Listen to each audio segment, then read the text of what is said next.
The email had my name on it, my venue, my deposit, my date, and at the bottom, in the subject line, 6 words that made my stomach drop into my shoes. Final balance due for your wedding. Except I hadn't gotten a final balance. I hadn't even gotten to the venue walkthrough yet. My wedding was 4 months away, and I'd been planning to call Rosewood Manor that very afternoon to lock in the catering numbers. So when I opened my laptop during my lunch break, expecting maybe a marketing newsletter, and instead found an invoice for $9,400 due in 6 days, I read it 3 times before my brain accepted what my eyes were telling me. It wasn't addressed to me at all, not really. The greeting said, "Dear Tasha," and my name is Mara. Tasha is my sister. I sat there in the break room with my sandwich going soggy in its plastic container, scrolling down through line items that named a date in October. My date, the one I'd booked back in February, the one I'd put a $5,000 non-refundable deposit on, the one where my fiancé Daniel and I were supposed to stand under the pergola my mother cried looking at during our first site visit, and every single line item belonged to Tasha's wedding. Floral arch upgrade, extended bar service, late-night taco bar add-on, a balance due that was, somehow, bigger than what I had paid for my entire wedding package. I called the venue before I even finished chewing. Rosewood Manor, this is Brittany. Hi, this is Mara Hensley. I have an event booked for October 18th, and I just got an invoice that says Tasha. Oh! Brittany's voice did this little chirp like she was relieved I called. Yes, your sister mentioned you'd probably reach out. She said you two are coordinating the payment together since you're sharing the date. I had to set my sandwich down. Sharing the date. I repeated. Your October 18th booking, yes. She came in last week to finalize some upgrades, and we just sent the combined invoice since it's under the same reservation block. Same reservation block. I didn't even know what that meant, but I knew it meant something had happened to my wedding without my permission, on a day I had picked specifically because it was the one Saturday in October that didn't conflict with Daniel's brother's deployment schedule. The one Saturday my grandmother, who has stage 4 lung cancer and a doctor who won't promise she'll see Christmas, could still travel. Can you pull up the original contract? I said, and I heard my own voice come out flatter than I meant it to, the way it does right before I either cry or go completely calm. The one with my name on it. From February. There was a pause. Keys clicking. I'm showing an amendment from last Tuesday that updated the primary contact to Tasha Hensley and added her as co-host for the event. I never signed an amendment. It looks like it came through with your signature, actually. Should I? It did not come through with my signature, because I never saw it, because I didn't know it existed until 4 minutes ago. Brittany got quiet in that specific customer service way where you can hear someone deciding whether this is about to become their problem. Let me get my manager, she said. While I waited on hold, I texted Daniel. Just one line, call me when you can, something's wrong with the venue. He called within 90 seconds, which told me he'd been able to hear something in 4 words that I hadn't even typed out loud. I explained it to him the way you explain something you don't believe yourself, in pieces, doubling back, starting sentences with, and then. Like that would somehow make the sequence make sense. Daniel didn't interrupt. He's not a reactor. He's the guy who lets a thing finish landing before he picks it up, which is usually one of my favorite things about him and was, in that exact moment, slightly maddening, because I needed him to be as furious as I was, and he was being quiet and careful instead. Okay, he finally said. First, don't pay anything, not a cent, not even to hold your spot until we know what actually happened to the contract. Second, did Tasha know this was your date? Of course she knew. She'd been at the venue walkthrough in February. She'd stood next to me under that pergola and told me, with her hand pressed flat against her chest like she was overcome, that it was the most beautiful place she'd ever seen, and she was so happy for me. I hadn't thought anything of that sentence in 4 months. Now it sat in my stomach like a swallowed stone. The hold music cut off. Hi, Mara. This is Denise. I'm the events director here at Rosewood. Older voice, brisker, the kind of voice that spent 15 years smoothing things over for brides having the worst day of their engagement. I understand there's some confusion about the contact change on your reservation. There's no confusion. I want to know how my sister became a co-host on my wedding contract without my knowledge. And I want to know it right now because I have an invoice in my inbox for almost $10,000 that has nothing to do with my wedding. Okay, I hear you, and I want to get this sorted. Denise's tone shifted into the register people use when they're about to tell you something they know you're not going to like. So when Tasha came in, she explained that the two of you were doing a joint celebration, a shared date, 2 ceremonies, 1 reception space split by time block. She had a lot of specifics. Floor plans. She mentioned you two had discussed it as kids, that it was something you'd always dreamed of doing together. I have never, not once in my entire life, dreamed of getting married on the same day as my sister. That's not true, I said. None of that happened. I don't know what she told you, but I never agreed to share my wedding date, my contract, or my venue with anyone. She had a signed amendment. Then someone forged my signature because I'm telling you right now, I have never seen that document. Silence. Then, can you come in today if possible? I think this needs to happen in person, with both of you. I looked at the clock. I had 4 hours left in my workday and a fiancé already standing up from his desk 3 buildings away because I could hear him grabbing his keys through the phone. I'll be there at 4, I said. I hung up and just sat there for a second, staring at my barely touched sandwich, feeling something that wasn't quite anger yet. It was more like vertigo. The specific, dizzy feeling of realizing the ground under you has been quietly hollowed out for a while and you only just now fell through. Because here's the thing about my sister that I hadn't let myself think about in years. Not directly, not in those words. Tasha takes things. She always has. When we were kids, it was small. My favorite shirt that would reappear in her closet a year later with the tag still half attached because she'd borrowed it and forgotten. My spot on a swim team relay, which our coach moved her into the year I tore my shoulder and which she never gave back even after I healed, because by then she'd already built chemistry with the team. My boyfriend in 11th grade, for exactly 9 days, which our mother described afterward as just a phase, you know how she gets when she's bored. I had spent 26 years training myself not to call any of it stealing. Mom always had a word ready that wasn't that word. Tasha needs more attention right now. Tasha's just going through something. You're the strong one, Mara. You don't need it the way she does.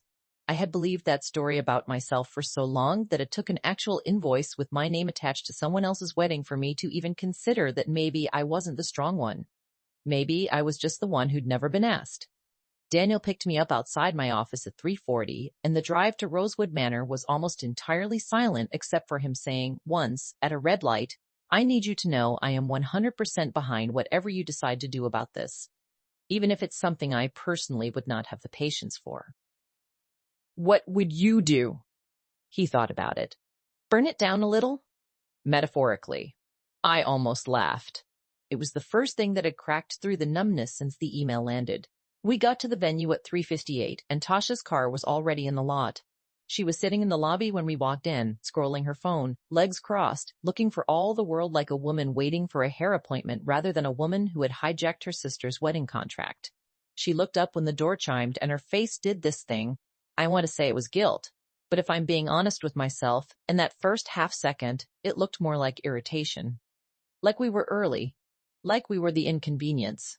Oh good, you're here, she said, standing up and smoothing her skirt. I was going to call you tonight to explain everything, I promise. I just didn't want to do it over text. It felt like a conversation thing. You signed my name on a contract, I said. I didn't sit down. I didn't take off my coat. I just stood there in the entryway with Daniel a half step behind me, and I said it again, slower, because I wanted to watch her face while she heard it back. You forged my signature. I didn't forge anything. Okay, can we sit down? This is going to sound bad out of context. Then, give me the context. Denise appeared from the back office at that exact moment, holding a manila folder against her chest like a shield, and suggested, gently, the way you'd suggest something to people you suspected might start yelling in your lobby, that we move to the small conference room they used for vendor meetings. We sat, Tasha across from me. Daniel's hand found mine under the table and held it still, which I appreciated because without something to hold on to, I think I might have started shaking. Okay, Tasha said, folding her hands on the table like she was about to deliver a presentation. So, background. Jordan and I broke up with our venue in May, right? I remember. The place in Millbrook flooded. It didn't flood exactly. There was a pipe issue, but yes. And every single venue I called after that was either booked or wanted, like an insane amount of money for October. Because apparently everyone in this state gets married in October, and I was having a full breakdown about it, and then I remembered you had Rosewood for the 18th. And I thought, okay, this sounds worse than it is, but I thought, what if we just did it together? Like, what if it wasn't stealing your day? What if it was making your day even more special? 2 sisters getting married on the same day in the same beautiful place. That's not a tragedy, Mara. That's actually a really beautiful story. You decided that. For both of us. And then you signed paperwork pretending to be me. I didn't think you'd say yes if I asked first. So I figured I'd just get the logistics handled and then present it to you as something that was already mostly arranged. Because if I'd come to you with just an idea, you would have shot it down in 2 seconds. And I wanted you to actually see it. The floor plan, the timing, before you said no. You're right, I said. I would have shot it down in 2 seconds. Because it's a no. It was always going to be a no. That's not a flaw in your plan, Tasha. That's the whole point. You don't get to override someone's no by making the decision before they get to make it. Denise, who had been very quietly trying to disappear into the wall, cleared her throat. I think it would help if I clarified what's actually on file because I want everyone working from the same facts. She opened the folder. The amendment was submitted electronically last Tuesday with an e-signature. Our system logs the IP address and device for these. I haven't pulled that yet, but I can, right now, if that would help establish what happened. The room went very still. Tasha's hands, which had been resting calmly on the table, moved into her lap. You don't need to do that, she said. I mean, it's not that dramatic. I just used my own laptop to fill it out because Mara was at work and I didn't want to bother her. So you typed her name into the signature field yourself? I said, I was going to tell you. That same day. And then work got crazy for me and, pull it, I said to Denise. Please, I want it on record. Denise typed for a minute and the printer in the corner of the room hummed and spat out a single page. She slid it across the table, and there it was, a timestamp from Tuesday at 1014 in the afternoon, a device ID, and an IP address that, when Denise cross-referenced it against the building's own Wi-Fi log from a totally unrelated maintenance ticket sitting open on her screen, matched the guest network right there at Rosewood Manor. You were here, I said. You signed it from inside this building. Tasha's mouth opened and then closed. I came in to look at the floor plans in person, she said finally. That's not a crime. No, Daniel said, speaking for the first time since we'd sat down, in a voice so even and quiet that it somehow landed harder than if he'd shouted. But forging someone's signature on a legal document is. I'm not a lawyer, but I'm fairly confident that one's not a gray area. Tasha's eyes flicked to him, then back to me, and something in her face shifted from defensive to genuinely alarmed, like she was only now running the tape forward to where this could actually go. I wasn't trying to defraud anyone. I was trying to fix a problem, and yes, maybe I went about it in a messy way. But can we please focus on the actual issue here, which is that I don't have a venue, and the wedding is in 4 months, and Mom already told everyone we're doing a joint thing. And there it was. The sentence that told me this had never been a one-woman operation. Mom knows about this? Tasha hesitated half a second too long. She helped me figure out the messaging for inviting people, since it's a slightly unusual format. Mom helped you write the invitations for a wedding date you stole from me? I didn't steal it, I'm telling you. This is an addition, not a theft. There's room for both of us. There is one ceremony space, Denise interjected gently but firmly, and one reception hall. We don't actually have a configuration that supports 2 full weddings on the same evening without one severely compressing the other's timeline. I want to be transparent about that because I think there's a misunderstanding about what was actually feasible here in the first place. I felt something in my chest unclench slightly, hearing that the way you feel when an actual neutral authority confirms that the thing you knew was insane is in fact logistically insane. So even if I'd said yes, I said, looking at Tasha, your plan was never going to work. It would have worked. We just would have had to compress some of the cocktail hour. It's not a big deal. People do split time events all the time.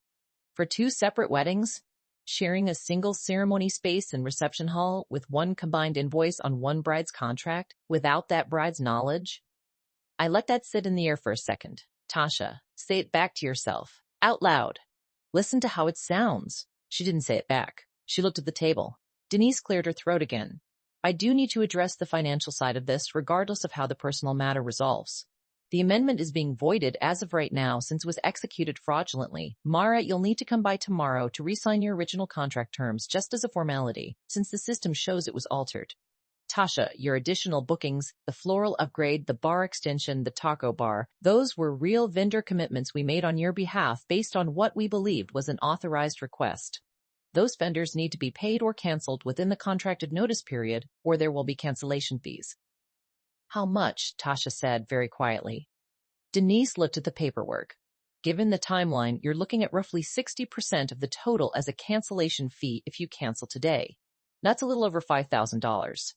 Tasha's face went pale in a way I hadn't seen since she was 16 and wrecked Dad's card 2 weeks after getting her license. I don't have $5,000, she said. Nobody said anything. I want to be honest and say that some small, ungenerous part of me, The part that had spent 26 years absorbing the cost of being the easy one, the convenient one, the one who didn't make waves, felt a flicker of something almost like relief at watching the math finally catch up to her. I'm not proud of that feeling. But I'm not going to pretend it wasn't there. That's not actually my problem to solve, I said, and I meant it as gently as I could manage, which wasn't very gently, because I didn't have much gentleness left in the tank that day. I'm sorry your venue fell through in May. I really am, but that doesn't entitle you to mine. So what, you're just going to let me have no venue 4 months out, your own sister? You had a venue conversation to have with me back in May when it actually fell through. You chose not to have it. You chose to forge a legal document instead. Those are 2 very different paths, and only one of them was ever going to end somewhere good. She started crying then, not loud, not dramatic, just a sudden wet shine in her eyes and a wobble in her chin, the exact crying face she's had since she was 7 years old, the one that used to make our mother drop whatever she was doing and rush to fix it. I felt the old reflex tug at me too, the muscle memory of being the one who smooths things over, who finds the solution, who makes sure Tasha's okay so the house stays calm. I let the reflex pass through me without acting on it. It was harder than I expected, and also easier than I'd been afraid it would be. I think, Denise said carefully, the best path forward today is just handling the contract correction. The 2 of you clearly have a lot to work through, and I don't think that's something that happens productively in a conference room with me sitting here. She wasn't wrong. We signed what needed signing, me reconfirming my original terms, Tasha initialing an acknowledgement that the amendment was void and that she was responsible for the vendor cancellation costs on the add-ons she'd authorized. And the whole thing took maybe 10 more minutes. 10 minutes that felt like wading through wet concrete. Tasha didn't look at me again after the initialing. She gathered her bag, said something to Denise about following up by email, and left without another word to either me or Daniel. In the parking lot, sitting in his car, I finally exhaled the breath I felt like I'd been holding since lunch. You okay? Daniel asked. I don't know yet, I said. Ask me again tomorrow. What I didn't know yet, what neither of us could have known sitting in that parking lot, was that this was nowhere close to over. Because by the time we got home, there were 14 missed calls from my mother and a voicemail that started with the words, I cannot believe you would humiliate your sister like that, and didn't get any calmer from there. I almost didn't listen to the whole thing. I'm glad I did, because buried in minute 3, my mother said something that made the entire afternoon reorganize itself in my head into a much uglier shape. She told me you'd agreed to it back in March. I have no idea why you're acting like this is some big shock. March, not Tuesday. March, which meant this hadn't been a desperate, last-minute scramble after a venue fell through in May. It had been planned for months. I called my mother back immediately, heart pounding in a way that had nothing to do with the stairs I was climbing to our apartment. Mom, what exactly did Tasha tell you happened in March? There was a pause, the specific kind of pause that happens when someone realizes mid-sentence that they've said more than they meant to. She said you 2 talked about it when she came to your cake tasting. That you thought it would be fun, sharing the day, and that you said you'd think about logistics later. I had not invited Tasha to my cake tasting.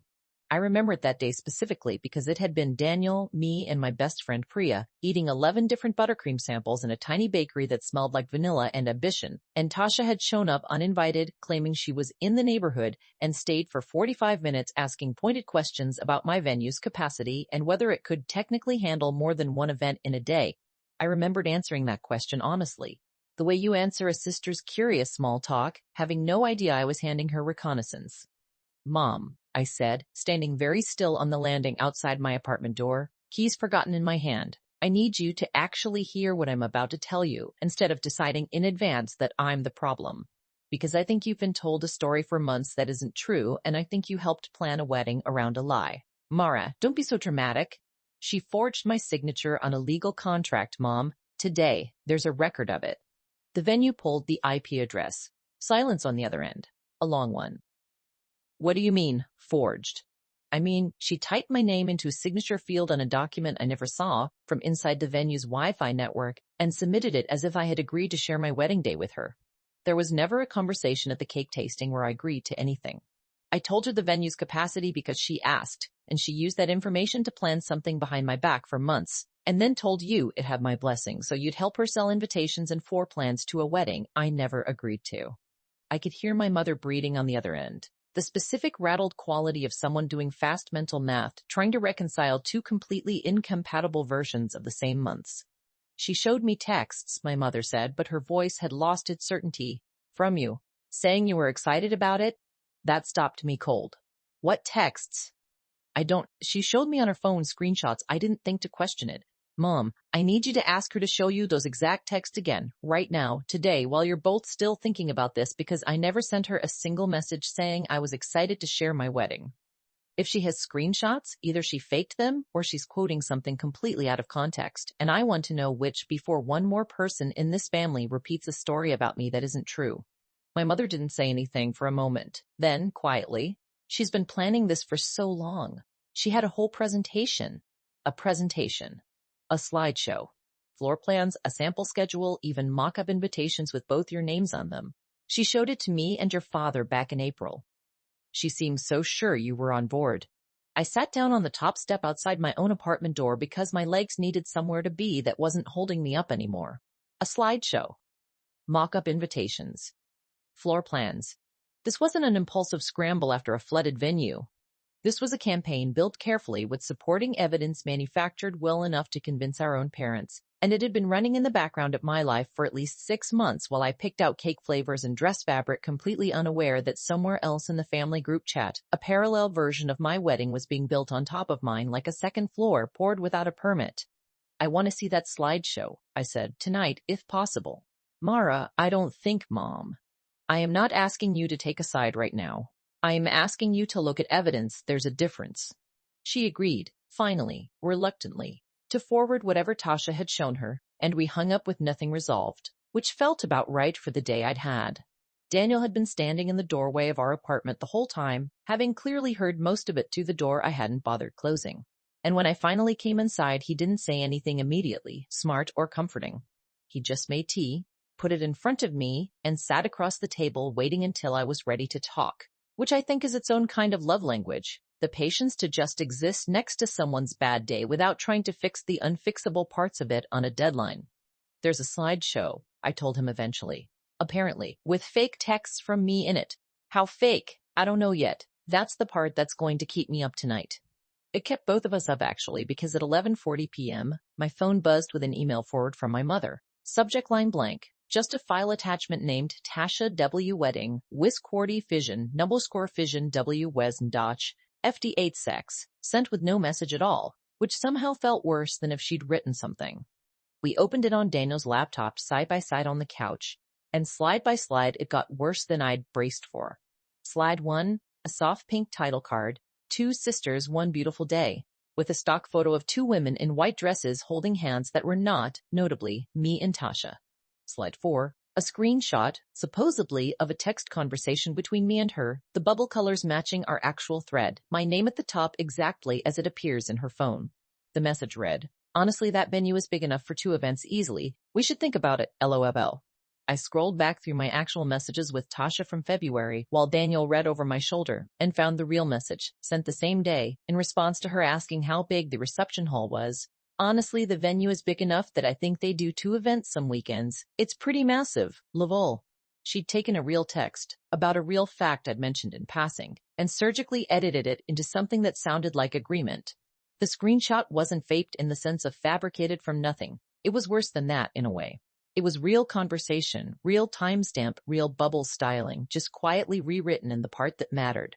Slide 6, a full floor plan with both our names on table cards, my actual seating chart, which I had shared in a family group chat back in March, specifically so people could weigh in on whether Great Aunt Carol should sit near the bar, repurposed with half the tables relabeled for Tasha and Jordan's guests. Slide 11, a budget breakdown that listed me as covering, quote, 50% of shared infrastructure costs, florals, lighting, staffing, a line item I had never agreed to, never discussed, never even seen until that moment, sitting there in black and white as if it were settled fact. By the time we got to the final slide, a faux elegant script font reading, "Thank you for supporting our vision," I felt less angry than I expected to. What I actually felt was a kind of cold clarity, the way you feel after you've been scared of something vague for a long time, and then finally see its actual shape, and it turns out to be smaller and more pathetic than the shadow it was casting. She built an entire deck, Daniel said slowly. complete with doctored evidence, to convince your parents you'd agreed to something you never agreed to. That's not an impulsive bad decision. That's premeditated. I know. I'm not trying to make this worse. I just want to make sure we're both looking at the same thing here, because I think it's bigger than a venue dispute. He was right, and some part of me had known it the second Denise pulled that IP log, but seeing the slideshow made it impossible to keep pretending otherwise. This wasn't my sister panicking after a flood. This was my sister, months in advance, deciding that my wedding was raw materials she was entitled to repurpose, and building a paper trail sophisticated enough to get our parents, two reasonably intelligent adults, fully on board before I'd even picked my final flower order. I didn't sleep much that night. I lay there running back through years of moments that I'd filed under "That's just Tasha" and started refiling them somewhere else. The relay spot, the shirt, the boyfriend, the countless small absorbed costs I paid so the family peace could stay intact, because somewhere along the way I'd absorbed the idea that keeping the peace was my job and being the one who needed protecting was hers. Around 2 a.m, unable to make my brain stop sorting through it, I got up, made myself a cup of tea I didn't drink, and sat at the kitchen table with my laptop open to a blank document, because I needed to see the pattern laid out in actual sentences instead of just feeling it in my chest like a bruise. I didn't plan to show it to anyone. I just needed to know if I was imagining a shape that wasn't really there. The way you sometimes convince yourself a coincidence is a conspiracy when you're tired and upset and looking for something solid to be angry at. I typed for almost an hour. The swim team thing, which I hadn't thought about since high school, came back in more detail than I expected. The way Coach Reyes had pulled me aside after my shoulder healed and said almost apologetically that Tasha had really found her footing in the relay and it wouldn't be fair to the team's momentum to swap back, as if my torn rotator cuff had been a scheduling inconvenience rather than an injury, as if 6 months of physical therapy I'd done specifically so I could compete again had simply been a courtesy extended to my sister. I remembered going home that day and telling my mother, and her response, word for word as close as I could reconstruct it, "Well, you've got other things going for you, sweetheart. Let her have this one. Let her have this one." I typed that sentence and then sat looking at it for a long time, because I realized with the particular clarity that only shows up at 2 a.m. that I had heard some version of that sentence my entire life, applied to nearly everything, and had never once heard the inverse. Nobody had ever told Tasha about anything "let Mara have this one." There was the time in college when she'd borrowed my car for what was supposed to be a weekend trip and brought it back 9 days later with a cracked taillight she never mentioned, which I only discovered 3 weeks afterward when a cop pulled me over for it and I had to pay the fix-it ticket myself because by then enough time had passed that bringing it up to her felt, in my mother's words, petty. There was the apartment situation 2 years after that when Tasha had been between leases and stayed with me for what was supposed to be 3 weeks and became 5 months. During which I paid the full rent because she was between paychecks and never once got it back, and never once asked for it back out loud, because asking felt like making a bigger deal of it than the relationship could apparently survive. None of those things on their own were the kind of story you tell a stranger and expect them to gasp. That was, I realized, sitting there at 2 a.m. with cold tea in front of me, exactly the design of it. Nothing Tasha had ever taken from me had been big enough on its own to justify the conversation it would have taken to get it back. Each individual theft was small enough to absorb quietly, and there had been enough years between them, and enough genuine love mixed in with the resentment, that I'd never sat down and added them up in one place until that night. The wedding contract wasn't a departure from the pattern. It was the pattern, finally scaled up to a size I couldn't quietly absorb anymore, because there was no quiet version of my sister tried to take over my wedding using a forged signature, the way there had been a quiet version of a cracked taillight, or 5 months of rent. The size of the theft had finally outgrown my capacity to make it disappear without anyone noticing, and some ugly, grateful part of me realized that might be the only reason I was finally seeing the whole shape of it at all. If she'd asked for something smaller, I might have absorbed this one too. Daniel found me there around 3, having woken up and noticed my side of the bed empty, and he didn't say anything about the time. He just sat down across from me, read the document over my shoulder without asking permission, which I'd left open specifically so he could, and when he finished, he reached over and closed the laptop gently, the way you close a book someone had fallen asleep reading. "You don't have to solve all of this tonight," he said. "You're allowed to just know it now and decide what to do about it tomorrow. I keep thinking about how many of these I just let go. I know. But you found this one before it went all the way through. That's not nothing, Mara. That's actually the opposite of the pattern. I went to bed eventually, not because I felt resolved, but because I was too exhausted to keep adding to the list, and by morning I had a plan, and it wasn't revenge exactly. I want to be honest about that, because there's a version of this story where I show up and burn the house down for the satisfaction of it, and that's not actually what happened, though there was a day about a week later where I came close.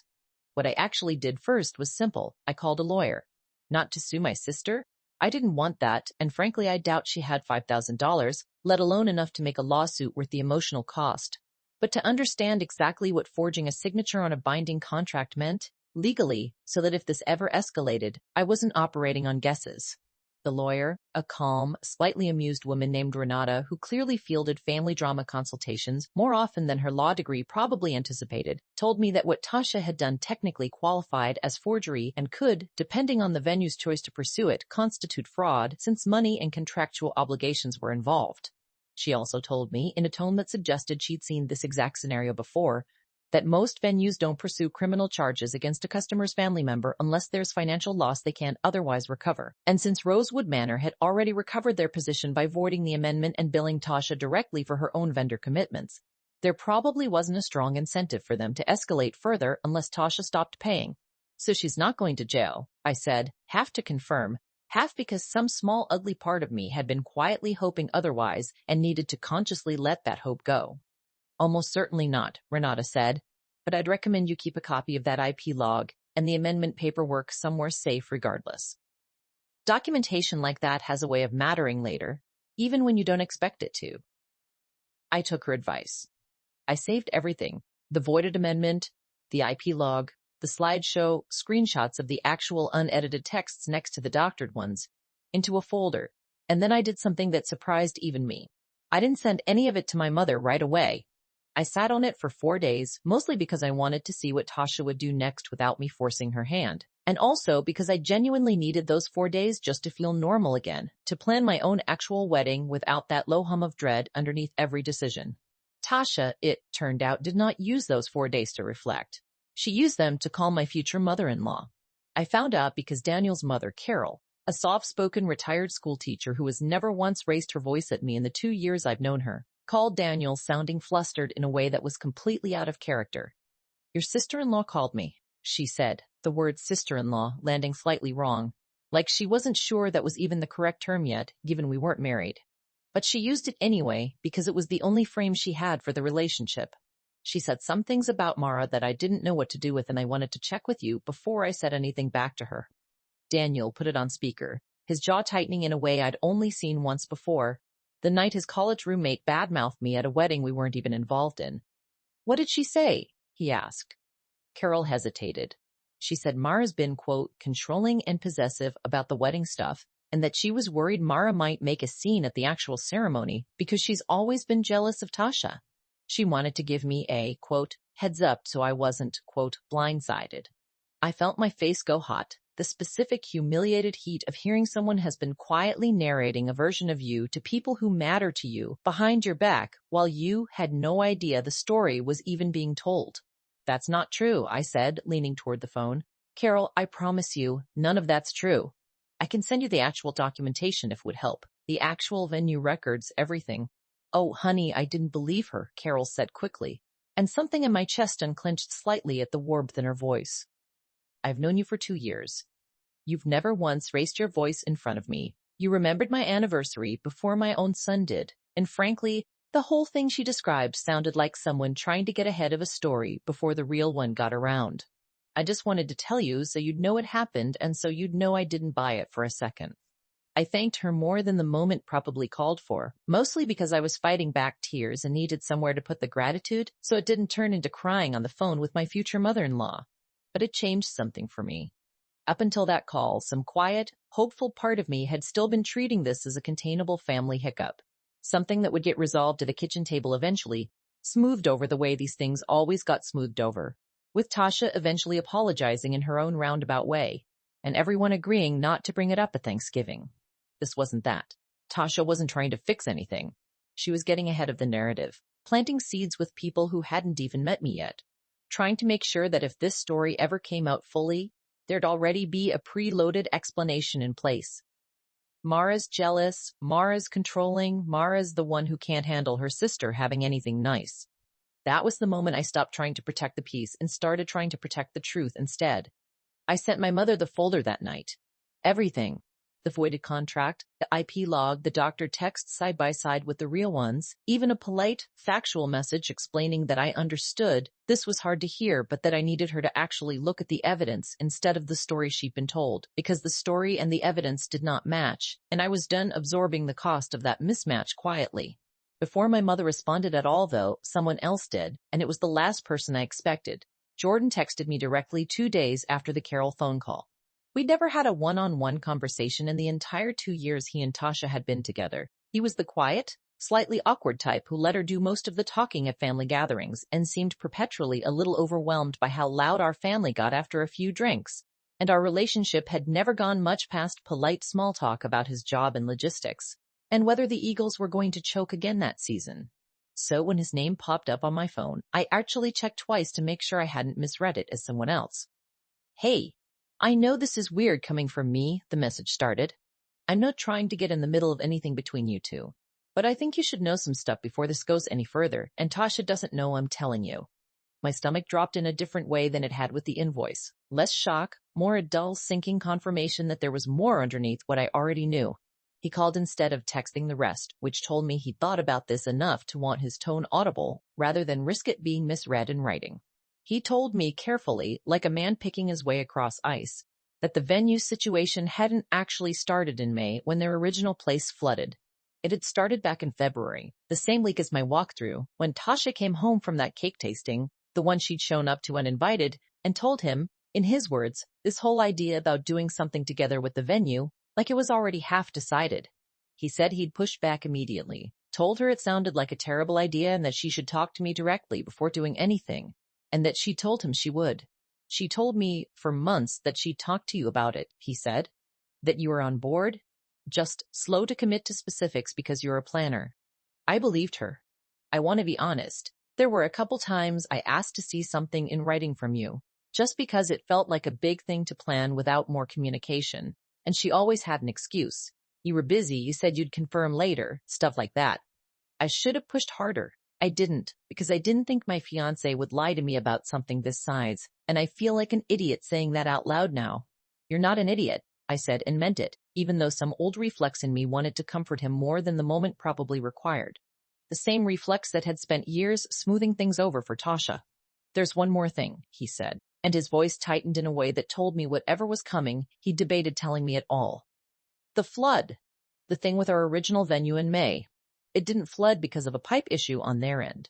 There was a pipe issue, but it happened because Tasha had asked them, back in April, to push our date later into the fall. She told them we'd had a family emergency come up, and when they said no, that area of their booking calendar was locked. She got upset on the phone with their events manager. I only found out about the actual call because their assistant manager mentioned it to me directly when I went in afterward to ask about getting our deposit back.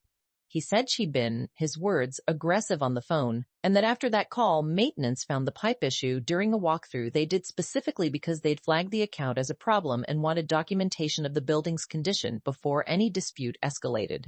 I don't know if she caused the pipe thing. I really don't think she somehow broke a pipe over the phone. But I do know the flood wasn't some random unrelated accident that just happened to clear our calendar at a convenient moment. The timeline doesn't add up that way. She'd already decided she wanted your date before any of that happened. I sat with that for a long moment, the phone warm against my ear, turning it over until the shape of it came into focus. The flood I'd been treating as the unfortunate, sympathetic origin point of this whole mess. The reasonable disaster that excused, however imperfectly, what came after might not have been a disaster at all. It might have been the second domino in a sequence that started in February with my own unwitting answer to a question about venue capacity at a cake tasting I never invited her to. Why are you telling me this? I asked, because I genuinely wanted to know, and because some wary part of me needed to understand what he wanted out of telling me. Because I'm marrying her in a few weeks, he said quietly, and I need to actually know what I'm marrying, instead of the version she's been showing me. I'm not telling you this to blow up your wedding stuff further, or to get you to forgive her, or whatever you're going to decide to do with your family. I just couldn't keep sitting on it.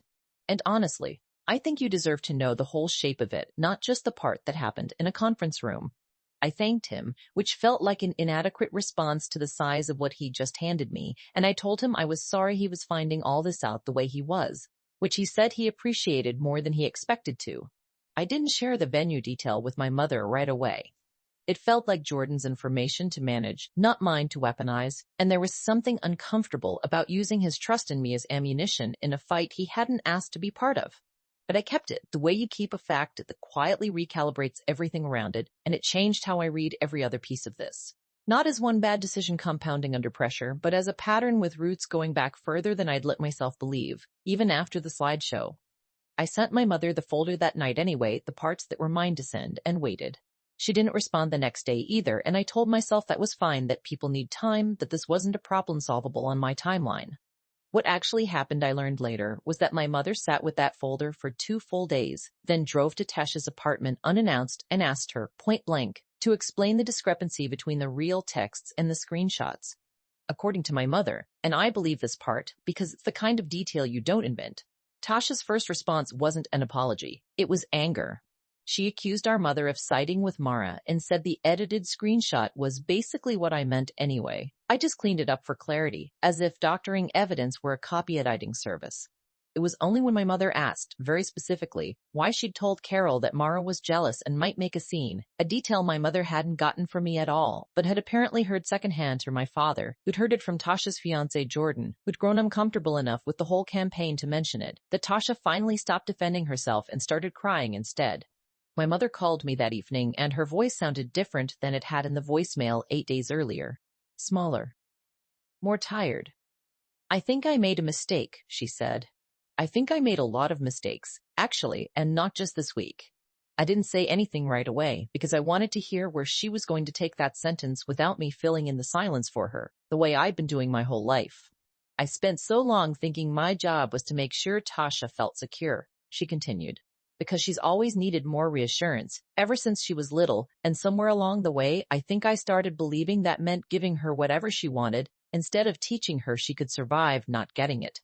And you never needed that kind of reassurance. Or you learned not to show it if you did, and I think I mistook your quiet for actually being fine, when maybe it just meant you'd learned a long time ago that asking for things wasn't going to work the way it worked for her. I cried at that. Not the angry kind of crying I'd done off and on for the past week and a half, but something closer to grief, for the version of childhood where someone might have noticed sooner. I'm not saying any of that to excuse what she did, my mother said. What she did was wrong, Mara. The contract, the texts, what she said to Daniel's mother, all of it was wrong, and I told her that very clearly in her kitchen with her crying in front of me. I just wanted you to know I finally believe you. Fully. Not the diplomatic, both sides version I've been doing for years. I believe you. It wasn't a fix-everything moment. I want to be honest about that too, because the version of the story that ends with one tearful phone call and a clean bow would be a nicer story to tell, but it wouldn't be true.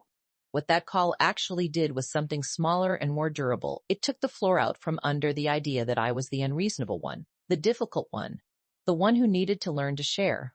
For the first time in longer than I could comfortably measure, my mother had looked at actual evidence instead of the easier, more familiar story and chosen the evidence. That didn't mean the rest of the family fell neatly into line behind her, though, and the clearest proof of that came 2 weeks later at my father's 60th birthday dinner, which my parents had been planning since spring, and which neither Tasha nor I felt we could skip without making it about us instead of him. I almost didn't go. Daniel and I sat in the car outside my parents' house for a full 5 minutes before I could make myself open the door, mostly because I had no idea which version of Tasha was going to be inside. The crying in her kitchen version my mother had described, or the version that had called my future mother-in-law to get ahead of a story. It turned out to be neither exactly. It turned out to be a version I hadn't accounted for. Tasha had brought reinforcements.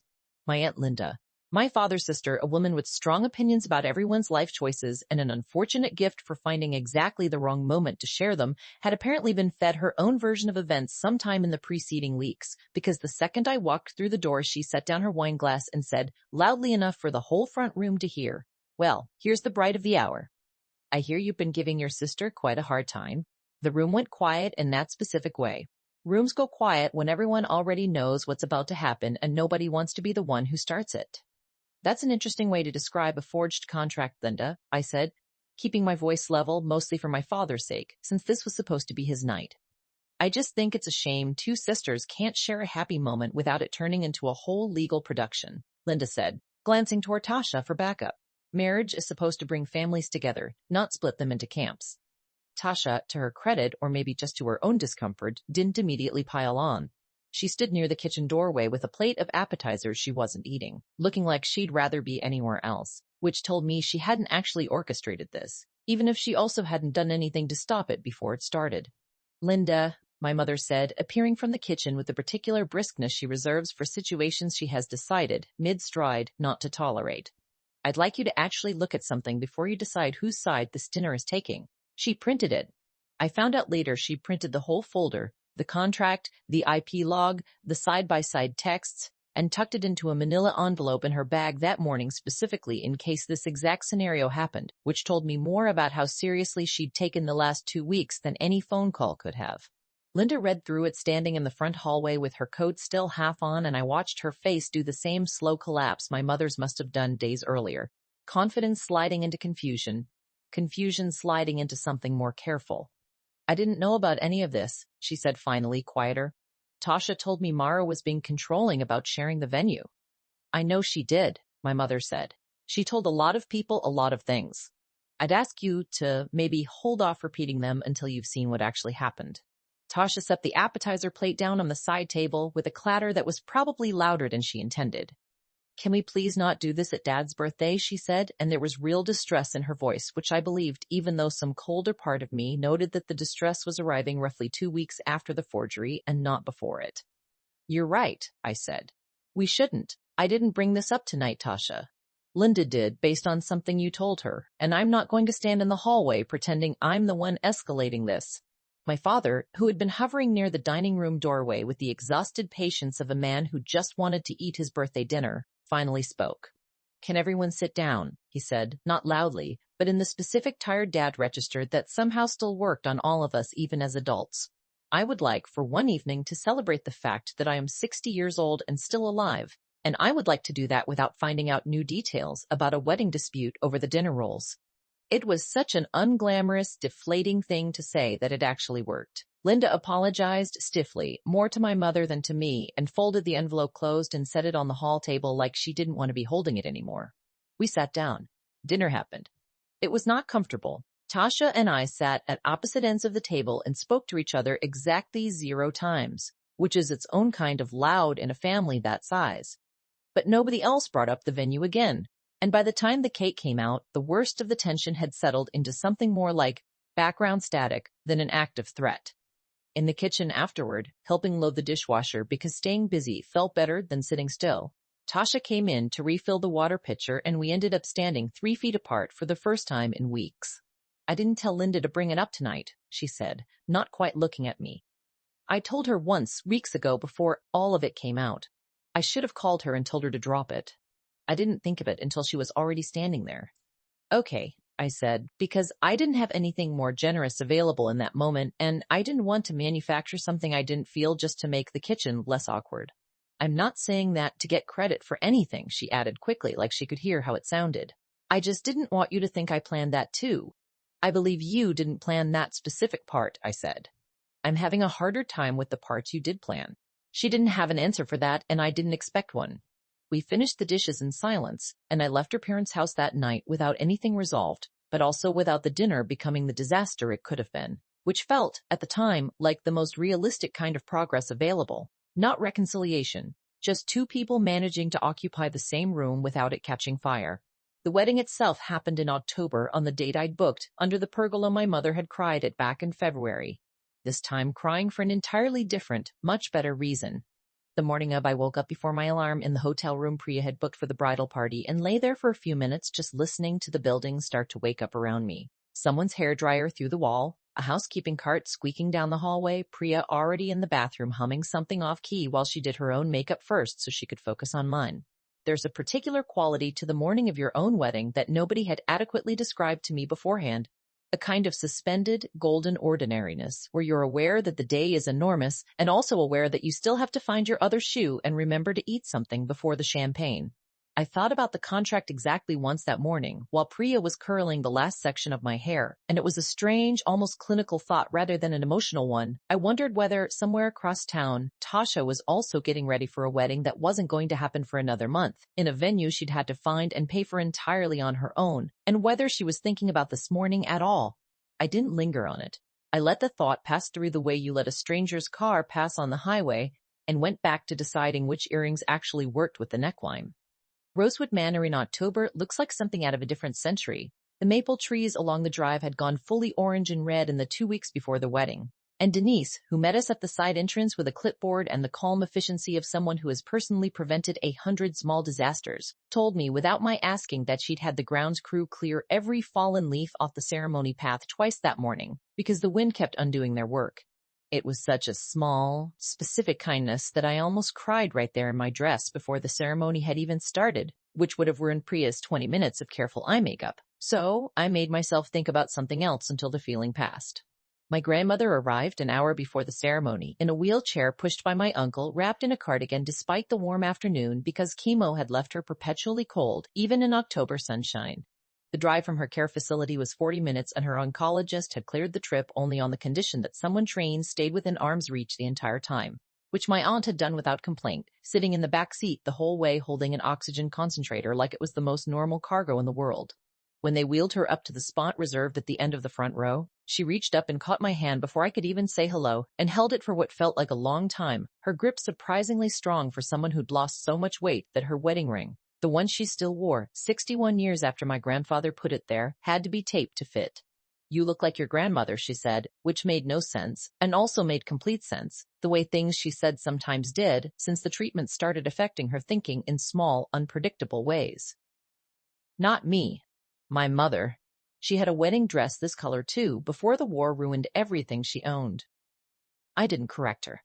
I just held her hand back and told her I was glad she was there, and she said the thing about peace not having to come out of my own pocket, and then the wedding coordinator was gently telling me it was time to get into position, and I had to let go of her hand and walk back toward the entrance with my heart doing something complicated that wasn't quite joy and wasn't quite grief, but lived somewhere in the overlap between them.